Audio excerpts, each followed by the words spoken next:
This video would be covering the third part of the third module, that is human relations. Please have a look at this disclaimer.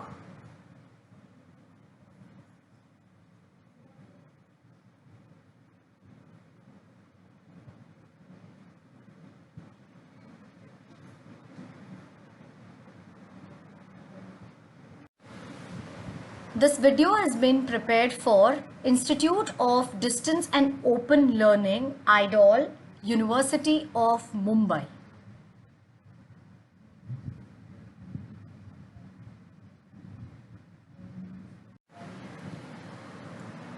What shall we be covering in this video? We will be covering 4 concepts, that is employee morale, emotional and spiritual quotient, grievances, and employee health and safety measures.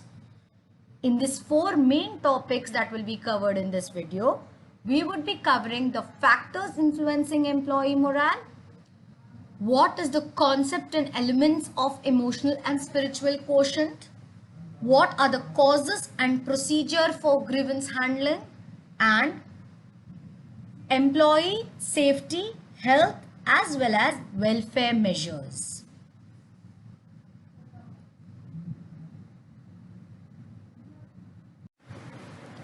What is morale? Morale is a mental condition or an attitude of individuals and groups which determine their willingness to cooperate, and this definition has been given by Edwin Flippo. We'll have a look at another definition given by John Newstorm and Keith Davis. Morale is the general term used to describe overall group satisfaction. Can you see the picture given by the side of the slide? It shows smiley employees. So basically, morale is when employees are happy and satisfied with their jobs. We always, confuse between motivation and morale. Motivation is a single individual concept, whereas morale always refers to a group. Moral and morale both are different. Moral is values like justice, values like truth, honesty, whereas morale is a mental condition which leads to team spirit and teamwork. A happy employee is always satisfied with his job and works better and performs better at his workplace. So this is morale, and we would be discussing on the employee morale. What are the factors influencing morale? The first factor that influences morale is the image of the organization. What is the image and how does it influence the morale of the organization? Let's say an employee is working with reputed companies like TCS, Google, Microsoft. These companies enjoy good reputation in the domestic as well as the global markets. That is why the employees feel pride when they work with such organizations and their morale is enhanced. Quality of superiors. It is said that employees don't leave the company, they leave their boss. Very, very important for an organization to have good leaders and good superiors, because they develop rewards, a good reward system, they recognize positive work, they develop good human relations, they create a very, very optimistic and positive working environment, which definitely influences the morale of the organization. The nature of team members. It is very important to understand that whom you work with, the people whom you work with you have to be very, very comfortable with them, right? People do not like to work with people who are crying, cribbing, criticizing others, gossiping. So, even a positive person that way gets negative. So the nature of the team members definitely influences the morale of the employees. A good reward and recognition system. Rewards and recognition goes a long way in boosting the morale of the employees. All the deserving employees need to be rewarded and recognized. Higher performers have to be rewarded as compared to slow performers. This definitely inculcates a level of commitment and belongingness to the organization, which influences the morale of the employees. Working conditions. You know, when you enter the organization, the physical environment of the organization definitely influences your morale. You know, there was a time when I was working with JP Morgan, and the entry of the organization itself made me feel that I'm in an international setup. So working conditions definitely influence the morale. They had a recreation area where employees could play carom and have free coffee. It was 24 by 7 air conditioned, centralized air conditioned. All these working conditions definitely improve the morale of the employees. Wages and salaries. Compensation is one of the major attributes that improves or enhances the morale of the employees. Not only that the employees should be paid well, but also they should be paid on time. However, payment of wages and salaries depends on a lot of factors, that is the company's ability to pay, the capability of the employee, the rates that are running in the industry, right? Workers' participation in management. If workers are motivated to participate in the decision making of the company, the morale of the employees is enhanced because they feel that the company makes them, the company, you know what they feel? That they are important to the company. It develops a a sense of belongingness towards the organization. So workers' participation in decision making also reduces the resistance to change.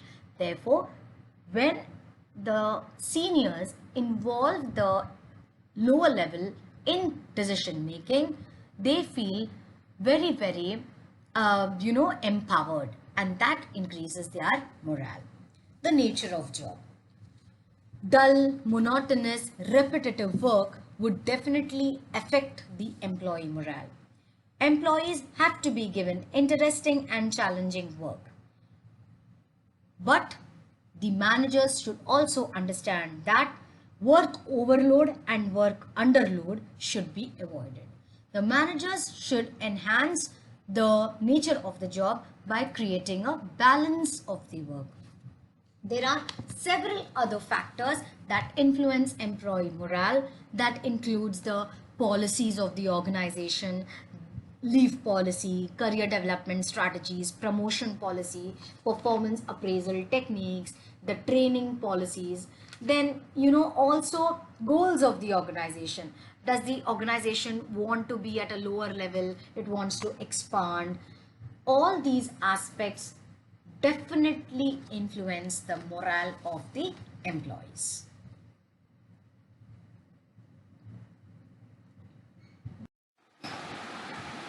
How can an organization measure the morale levels of an employee?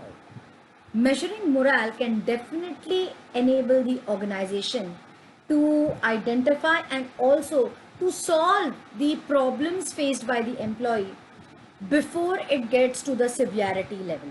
So the management must communicate to the employees that the organization is concerned about the employees. Let us now look at the employee morale measuring techniques. The first technique is observation. Today, managers may take a lot of excuses to adopt this technique because they feel that too much time needs to be devoted on supervision. But this kind of observation will definitely enable the company and its managers to adopt necessary changes that they observe in the employees. The second method that could be adopted to measure employee morale is informal monitoring of morale. How can an informal monitoring of morale be done? It could be just like when a manager is passing by, they could have an informal talk with the employee. They could have a normal chat while having lunch or having breakfast. So all these aspects would enable the company to understand what the employee is going through and the mindset of the employee. Uh, Third one, spying. What is spying? Management may adopt the method of corporate spying. What is or who is a spy? A spy is a person who does not inform the working team that he or she is come to observe that particular group or those people. So what do? They observe, they would have informal chats with the employees, but they will not inform the employees that they are come here to check the level of morale of the employees. Next one is feedback from clients. The management can monitor and measure the level of morale with the help of feedback from the clients or major customers. What happens is there could be a rapport that could be built between the employees and the clients. So if the client satisfaction level is high, we can assume that the morale of the employee is high, and vice versa. Or if the employee is or the client is not satisfied with the employee, it could mean that the morale of the employee is lower. So the satisfaction levels of the clients are mapped and feedback is obtained, and then a conclusion is drawn whether the morale of the employee is higher or lower. Next one is periodic interview. What is periodic interview? Periodic interview would be directly interacting with your employees and taking an overall employee satisfaction survey. These interviews provide an opportunity for the employees to inform the good areas of performance, the areas which require improvement. So periodic reviews could be at a range of quarterly or monthly or 3 monthly, and these aspects that the employees discuss with their bosses during periodic interview could be mapped, and accordingly the morale levels of the employee could be determined. Next is exit interviews. What are exit interviews? The HR department or the immediate manager conducts an exit interview for those employees who leave the organization. With this, the company can understand what are the reasons that the employee is leaving the organization. When an employee resigns from the company, that means that the morale of the employee is lower. That could be one of the reasons. So exit interview enables the company to understand the reasons or the problems that the employee is facing, which due to which he or she is leaving the organization. Next one is suggestion boxes. Suggestion boxes are kept at ideal places in the organization. Suggestion boxes are kept so that employees can put their suggestions in the suggestion boxes. There are a few employees who would not like to disclose their identity, and thus these employees put their suggestions or any kind of aspects that they want their employer to reach.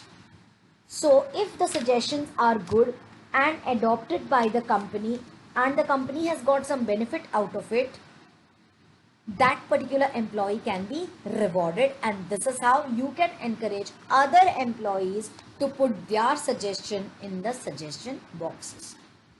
What are the other morale indicators? Other morale indicators include absenteeism rate. Definitely when the absenteeism rate is high, we understand that the morale of the employees is lower. When there is a low employee turnover, we understand that the morale of the employee is higher. The accidents rate. If there is a low accident rate, that means the employee is responsible enough, possessing higher morale. Wastages.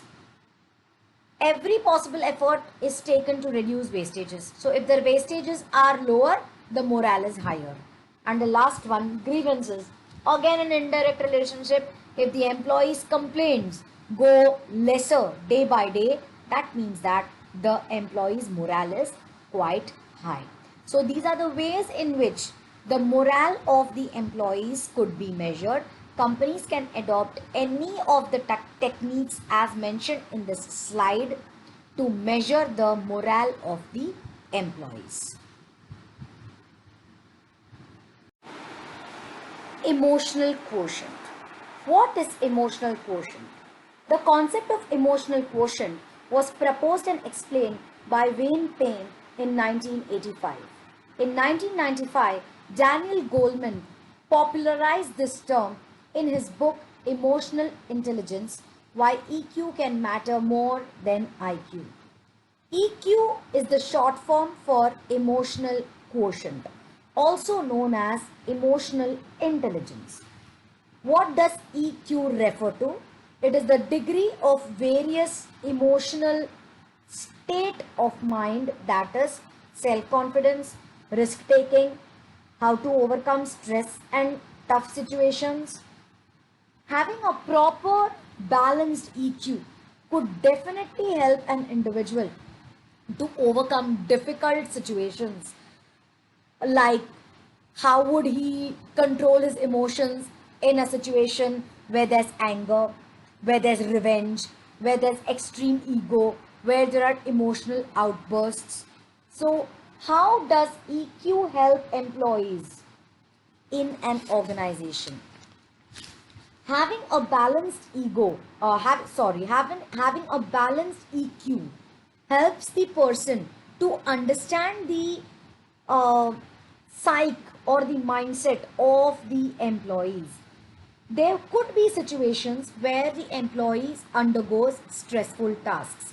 So in such a situation, how would that employee react? Emotions play a very important role in the thought process. People take a lot of steps to manage their own as well as others' emotions.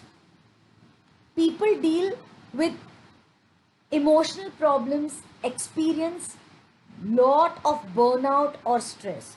So having a good EQ would help to reduce those stress levels. Job satisfaction and EQ are directly related. When an employee has a positive EQ, the job satisfaction level is much higher. And if it is negative, it is an evidence of depression. Managers with high EQ always show care and concern towards the employees, which helps to develop good superior and subordinate relations. Having a good EQ reduces group conflicts and encourages cooperation amongst the employees and the team. What is Daniel Goleman's model on emotional intelligence? If you can see, they are divided into 4 areas, that is self-awareness, social awareness, self-management and relationship management. What is self-awareness? The ability to understand your own emotions and recognize their impact on decision making is self-awareness. तो हम यहाँ पे क्या कर रहे हैं? खुद के इमोशंस को समझ रहे हैं और खुद के इमोशंस का क्या इम्पैक्ट होता है हमारे डिसीजन मेकिंग में. That is self awareness. There could be a lot of time, we tell our friends, don't take emotional decisions, understand yourself first. Okay, next one is self management. What is self management? It involves controlling one's emotions and adapting to changing circumstances. What is self-awareness? We are trying to understand. Whereas what is self-management? We are trying to control those emotions. हम हमारे emotions को हावी नहीं होने दे रहे हैं और हम change को adapt करने की कोशिश कर रहे हैं. Next, social awareness. What is social awareness? The ability to sense, understand and react others' emotions. ठीक है, हम यहाँ पे क्या कर रहे हैं? दूसरों के इमोशंस को समझने की कोशिश कर रहे हैं. And relationship management is the ability to inspire, influence and develop relationships with others while managing conflict. So here we are trying to develop a positive relationship with others by reducing conflict situations. So, Daniel Goleman's model on emotional intelligence highlights on four aspects: two on self and two on others, where one on self and one on others include creating awareness, whereas the other two components include managing yourself and managing others. This is called as emotional quotient. What is spiritual quotient? So, spiritual quotient is described as a measure that looks at a person's spiritual intelligence.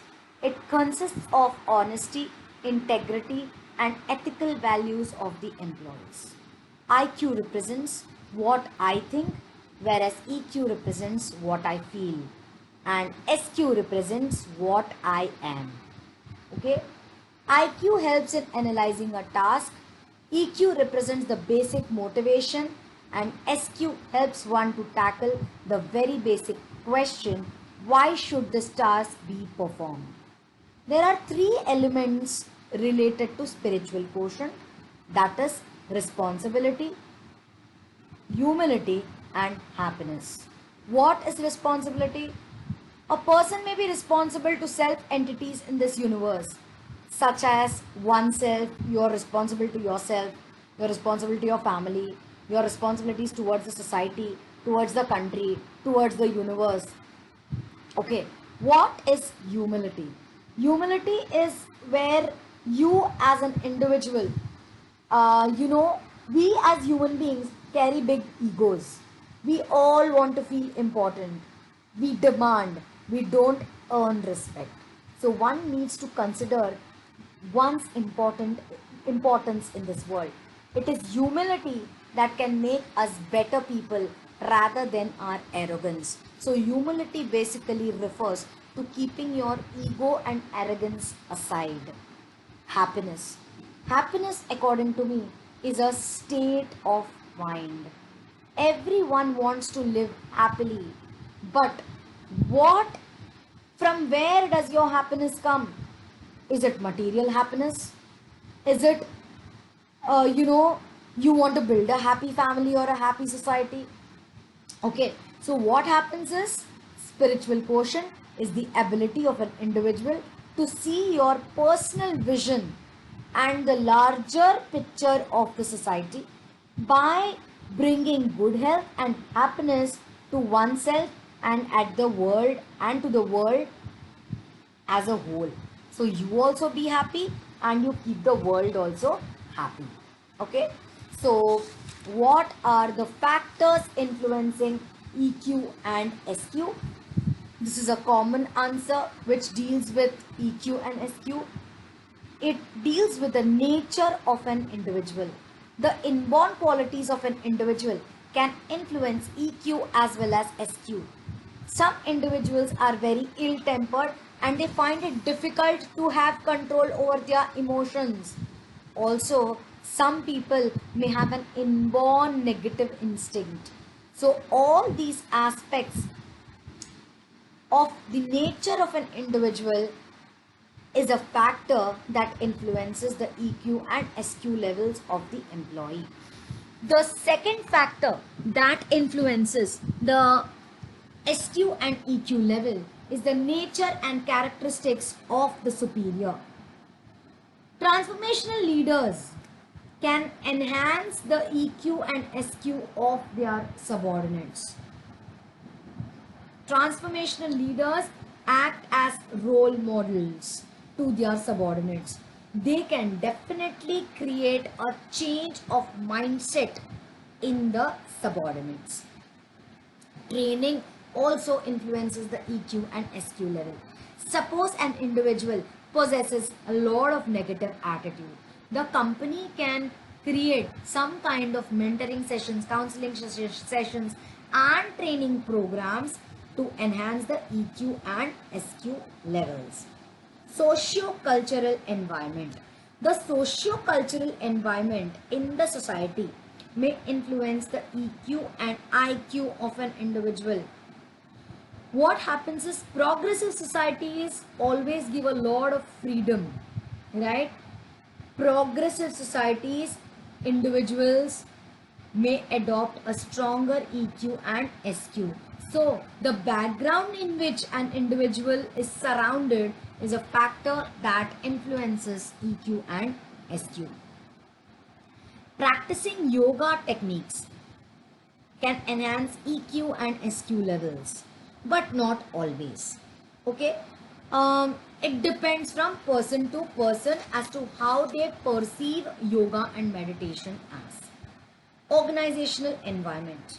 The environment in the organization may affect the SQ and EQ levels of the employees. Suppose the management shows care and concern towards the employees, it will enhance their EQ and SQ. Reward and recognition system. If the company has rewards and recognitions to value the worth of people, the EQ and SQ levels could be enhanced. Age and experience. You know, the concept of EQ and SQ would be enhanced through maturity, age and experience. Because with age and experience, the people, the employees understand the realities of life. Next is traumatic situations. Traumatic situations may transfer a person who has a lot of ego in that person. If they are a very ill-tempered person, traumatic situations, let's say death of a very close person, can change the concept of EQ and SQ within the employees or within an individual. So these are the factors that enhance or influence the SQ and EQ level of the employees. What is grievance? Grievance is any work-related dissatisfaction expressed in writing by an employee. Before looking at employee grievance, let us discuss what is grievance. So grievance is a written complaint.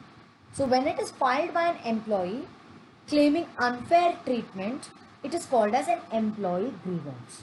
There could be several causes of grievances, such as it could be compensation related, it could be related to the conditions of work, it could be related to the bosses, it could be related to the procedures in the organization. So in this next slide, we will be covering the causes of employee grievance. So what is employee grievance?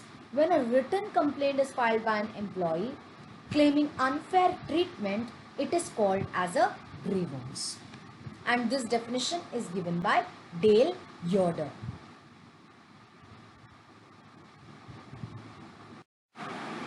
What is the causes of employee grievance? The first cause is wages and salaries. So a company may not be paying wages and salaries. Maybe there could be delays, there could be no payment for overtime, there could be no increments given. The employee must be expecting something, or the company must have promised something else. That's when the employee will record for a grievance. Next is working conditions. Working conditions could be poor ventilation, poor lighting, poor sanitation, right? Welfare facilities. Welfare facilities grievances could be in terms of not giving good canteen facilities, recreation facilities, restrooms. Grievance could be also related to the nature of superiors. Superiors may be very autocratic or dominating in nature. They may show little or no respect to the subordinates, right? So employees generally resent working under poor quality of superiors. The nature of work could be another cause of employee grievance.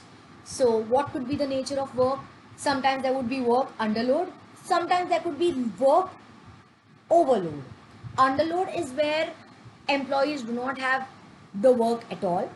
And overload is, you know what happens? The employee is too stressed.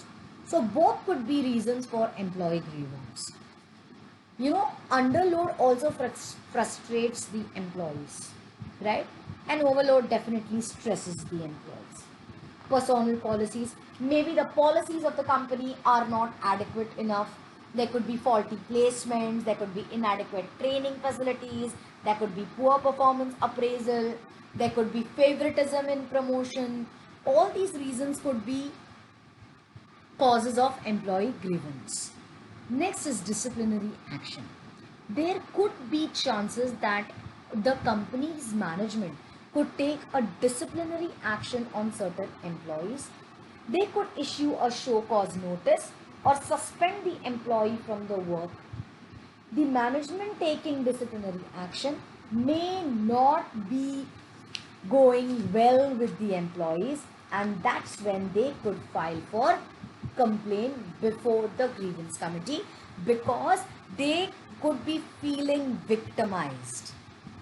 Okay, another reason or cause for employee grievance could be favoritism or nepotism. Favoritism, nepotism is a word that we've always heard. What is favoritism?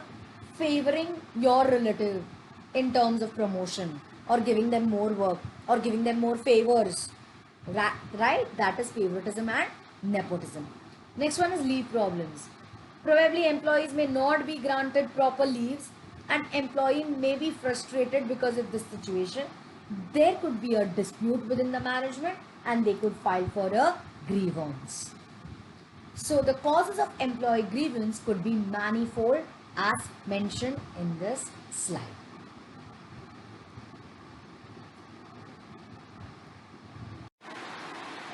What is the procedure for filing a grievance? Every industrial establishment with 2 or more workers must set up a grievance redressal machinery to resolve disputes arising out of individual grievances. It is a 6-stage procedure as mentioned in this slide. The first stage is resolving by the immediate superior. The aggrieved employee presents his grievance to his immediate superior. The grievance is to be redressed within 48 hours, that is 2 days, of the presentation of the grievance. If the employee is satisfied, then the grievance is over. If it is not, it will go to the second stage. Second stage, the grievance will be reported to the senior manager. If the superior fails to take appropriate action, the matter will be handed over to the senior manager, who may be the departmental head or the chief labor officer.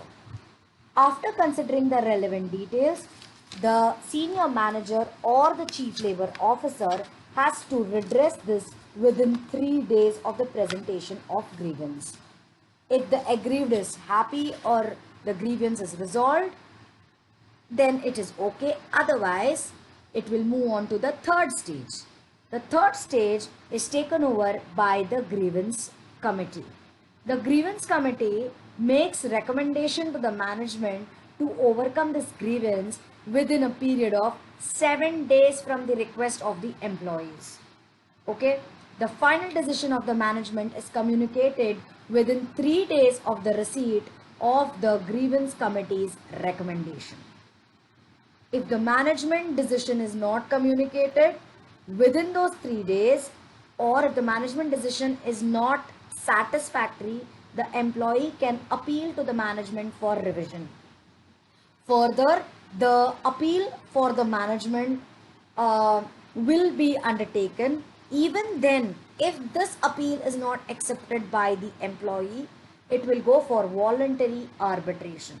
What is voluntary arbitration? An arbitrator will be appointed between mutual consultation between the aggrieved and the management. Both the parties will agree to the decision that is given by the voluntary arbitrator. Now, the final decision that is taken has to be agreed by both the parties. Okay, the arbitrator will hold a lot of deliberations with both the parties, and the arbitrator usually gives the decision which is final and binding on both the parties.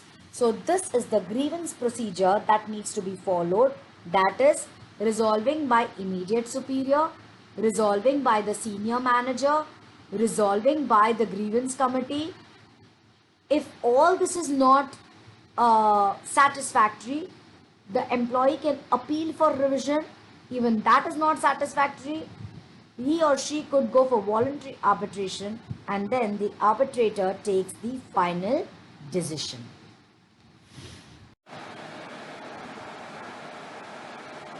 Let us now discuss what are employee welfare schemes. Welfare facilities are very, very important to increase the morale and motivational levels of the employee. It includes anything that is done for the comfort and improvement of the employees and is provided over and above the salaries and wages. Factories Act 1948 states labor welfare refers to the facilities provided to workers in and outside the factory premises, such as canteens, rest and recreation facilities, housing and all other services that contribute to the well-being of workers. Employee welfare measures is very, very important, and that is why it is classified into two categories, that is statutory and non-statutory. Statutory schemes are those that are compulsory to provide in an organization as per the laws, whereas non-statutory are different from the laws and they differ from company to company. What are the various statutory welfare schemes? At all working places, a hygienic drinking water should be provided. Hygienic water coolers should be there. There has to be adequate seating arrangements. There has to be first aid appliances, like let's say for example, the example of a first aid appliance is the fire extinguisher. Okay, or it could be first aid boxes that has to be kept in case of any minor accident or injury. Okay, latrines and urinals need not be explained. Adequate canteen facilities with subsidized rates, which is to be hygienic and nutritious. Spittoons, especially in places such as warehouses or store places, in the dock area, office premises, spittoons are to be provided at convenient places to improve hygiene. Lighting and ventilation must be properly done so that employees don't feel suffocated. There must be adequate arrangements for changing rooms as well as restrooms for the employees. Okay, what happens is employees get tired, so there could be a chance where employees get a chance to relax. Next is maternity leave. Maternity leave is something that mothers get for being giving birth to a child. It is given under the Maternity Benefit Amendment Act, has increased the duration of paid maternity leave available for employees from 12 weeks to 26 weeks. There are a lot of companies who give 6 months holiday paid week as a maternity benefit. Companies can also provide creche facilities. What is creche facilities? When there are more than 50 or more employees in any establishment, a company as a part of the Maternity Benefit Act can provide creche facilities to the working mothers of children up to the age of 6 years. And these trained women handle and take care of the children who are employed in the organization. What are non-statutory schemes? Non-statutory schemes are not compulsory and they differ from one organization to the other. Okay, so what are those schemes? The first one is personal health care. Some companies provide medical checkups regularly at a concessional rate. Flexible work timings today are initiated and given a lot of preference to the employees so that they can have a work-life balance. Employee assistance programs when it comes to counseling service to the employees or immediate family members. POSH. POSH is prevention of sexual harassment policy. Any female employee undergoing sexual harassment can directly lodge a complaint against that particular person under the POSH Act. It is mandatory for every company to have a sexual prevention of sexual harassment committee where this complaint can be launched. Medical insurance scheme, it could be hospitalization expenses, injury, okay, any kind of illness or diseases are covered in this Mediclaim insurance. Education facilities, educational loan is given, okay. They could be schools set up in remote areas where employees are working, so that the families of the employees get a chance to put their students in good schools. Housing facilities, housing facilities are provided to some employees within the office location so that the traveling time could be saved. There are a lot of government companies like RBI who have their own headquarters. So once the, like even the BARC colony, so companies provide a lot of housing facilities to the employees. Transportation facilities, those, I'll give an example where employees who are working night shifts are given car drops and pickups so that they are safe. Recreation facilities, there could be some kind of games, sports, indoor games or outdoor games. Superiors can also play indoor games with the subordinates. This helps to develop very good rapport between the superiors and the subordinates. So these could be the non-statutory schemes that companies could adopt for their employees, whereas statutory schemes are mandatory for the companies to be adopted. If the company adopts such welfare schemes, definitely the employees are going to be satisfied with your job. Their motivational and morale levels are going to be much higher than those of the competitors.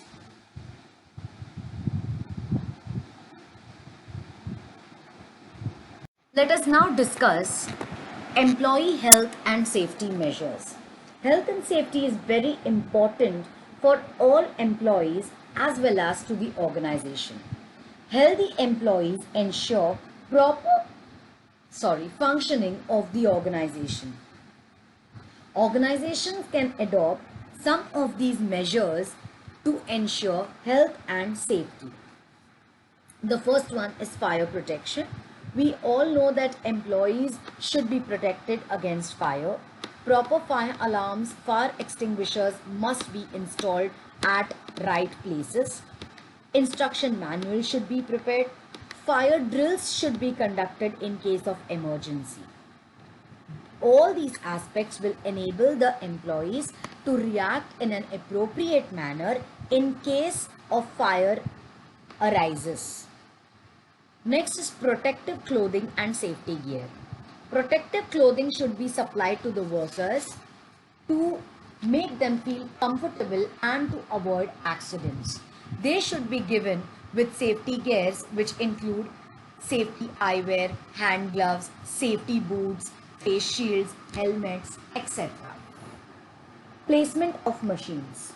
Accidents may take place due to overcrowding of machines and equipment.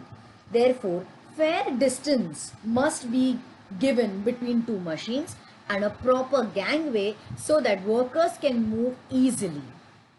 Maintenance of safety devices and machines. Regular maintenance of safety devices and machines should be undertaken. Proper maintenance leads to long lasting of the devices and also helps to avoid accidents. Proper maintenance must also be done of the building so that it does not collapse. Lighting and ventilation. Bad lighting and ventilation can cause a lot of accidents. Proper ventilation should be maintained so that fresh air is, the fresh air comes inside the factory or the organization. Supply of fresh air will be helpful for the employees for their physical and mental health. Next is safety education and training. Companies should provide proper training and education to the employees in terms of health and safety. They should be trained not only to prevent accidents but also to minimize the accident minimize the damage in case of an untoward incident or accident. Next is safety engineering. What is safety engineering?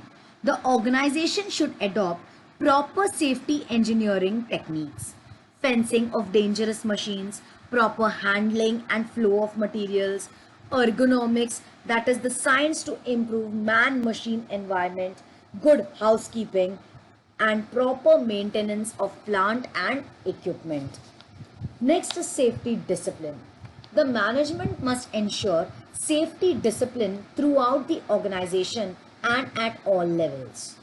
The top management or the safety committee must communicate the safety rules to the employees and make it clear that the employees will face consequences if the disciplinary rules are not followed. Every organization must frame a safety program. The safety program must give details of what should be done to ensure health and safety of workers, how safety measures must be undertaken, when safety measures must be undertaken, and who would be responsible for the safety measures. Next is safety committee. The organization must appoint a safety committee to monitor the working of health and safety measures.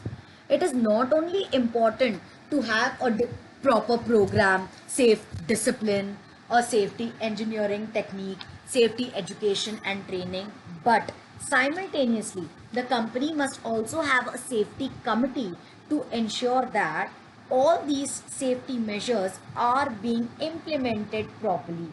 Similarly, a safety audit could be conducted to analyze if the organizations are adopting to all these policies and measures. Health and recreation facilities. The organization must provide health and recreation facilities like facility for medical checkup, first aid, health centers or gyms, recreation rooms, restrooms, and the like. There should be active involvement of the employees in the safety program. The employees should be involved in giving their views and opinions regarding health and safety measures. The organization must reward the employees who provide such health and safety measure suggestions. So these are the various employee health and safety measures that could be adopted by the company. Well, we have come to the end of the third module. What did we cover in this module? We covered human relations, concept and significance, leadership, concept, transactional and transformational leadership, motivation theories, theory of need hierarchy given by Maslow, McGregor's X and Y theory, Pink's theory of motivation, Bloom's expectancy model. We also covered concepts related to employee morale, that is factors and measurement of employee morale. We covered EQ and SQ, that is factors and concept affecting EQ and SQ. Also we covered employee welfare measures and employee health and safety measures. So over and all, this module consisted of all these concepts that we covered in detail. Thank you so much.